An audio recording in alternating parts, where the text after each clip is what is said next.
जय श्री श्याम। आज हम सुनेंगे शनि देव की एक अद्भुत कथा। एक बार शनि देव अपने गुरु के पास गए और कहा, मैं आपके चंद्रमा के ऊपर से गुजरने वाला हूँ। इसका अर्थ था कि गुरुजी की 7:30 शुरू होने वाली थी। गुरु ने शनि देव से कहा, ऐसा मत करो।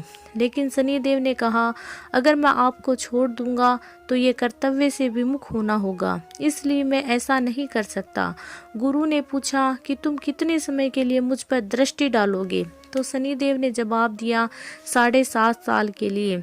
गुरुजी शनि देव से नाराज हो गए। शनि देव ने कहा, ठीक है, मैं आप पर सिर्फ 7 महीने के लिए दृष्टि डालूंगा। लेकिन गुरु फिर भी तैयार ना हुए। शनि देव अपने गुरु को नाराज नहीं करना चाहते थे, तो बोले कि 7 दिन की दृष्टि की अनुमति मांगी। लेकिन फिर भी गुरुजी नहीं माने। गुरु ने कहा, शनि, तुम मुझ पर कभी भी दृष्टि मत डालो। ऐसा सुनते ही शनि देव ने कहा, अगर मैं ऐसा करता हूँ तो फिर मेरा कोई सम्मान नहीं रहेगा, कोई भी धर्म का पालन नहीं करेगा, कोई मुझसे नहीं डरेगा। शनि ने अपने गुरु से कहा, मैं केवल 7.5 पहर के लिए आपके चंद्र नक्षत्र में रहूंगा, यानी कि 22.5 घंटे तक। लेकिन गुरुजी ने कहा, मैं तुम्हें सिर्फ 3.25 घंटे यानी कि 1.25 पहर की अनुमति दे सकता हूँ। शनि देव इसके लिए तैयार हो गए। गुरु ने सोचा कि 1.25 पहर तो वे स्नान आदि में ही बिता देंगे, शनि देव उन्हें परेशान नहीं कर पाएंगे। शनि देव अपने गुरु के मन की बात को जान चुके थे। उन्होंने सोचा कि गुरु ने अपने मन में मुझे धोखा देने के बारे में सोचा है, तो अब मुझे ये बताना ही पड़ेगा कि मैं कितना निष्पक्ष हूँ। अब गुरुजी गंगा नदी में स्नान कर बाहर निकले तो एक तरबूज का व्यापारी शनि देव खुद ही भेष बदल कर आए थे मिला। व्यापारी ने गुरु को तरबूज काटकर बताया कि वो कितने रसीले और मीठे हैं, जिन्हें देखकर गुरुजी का मन तरबूज खाने को आतुर हो गया। गुरुजी ने तुरंत तरबूज खरीद लिए और अपने झोले में डालकर निकल पड़े। गुरुजी जिस शहर के तरफ चल दिए थे, वहां के राजा और प्रधानमंत्री के बेटे शिकार के दौरान जंगल में खो गए थे। रात तक जब वो वापस नहीं आए तो राजा ने उनकी खोज के लिए सैनिकों को भेजा। इसी सैनिकों ने गुरुजी को आते देखा, जिनके हाथ में झोला था। इस झोले में से लाल रंग का द्रव्य निकल रहा था।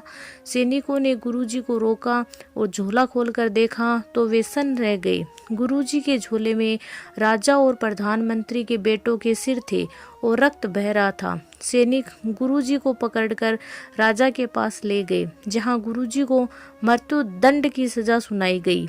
गुरुजी समझ चुके थे कि शनि का प्रकोप वे झेल रही हैं और अब कुछ ही समय बाकी है। अब सैनिक राजा के आदेश के बाद गुरुजी को लेकर उस स्थान पर पहुंचे जहां पर जल्लाद तैनात थे।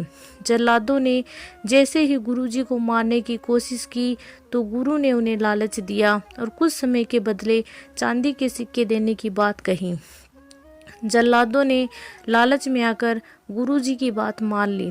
थोड़ी देर के बाद राजा के दरबार में उसके और प्रधानमंत्री के बेटे सकुशल पहुंच गए। सकुशल बच्चों को देख राजा को गुरुजी का ध्यान आया और तुरंत मृत्यु दंड को रुकवाकर सम्मान से उन्हें दरबार में लाने के लिए सैनिकों को कहा। गुरुजी को सम्मान से दरबार में लाया गया, सम्मानित किया गया, चांदी की मुद्राएं दी गई, जिनमें से कुछ गुरुजी ने जल्लादों को अपने वचन के अनुरूप दे दी। जब शनिदेव की दृष्टि पड़ने का समय समाप्त हो गया तो गुरुजी के सामने शनिदेव आए और पूछा, आप कैसे हैं?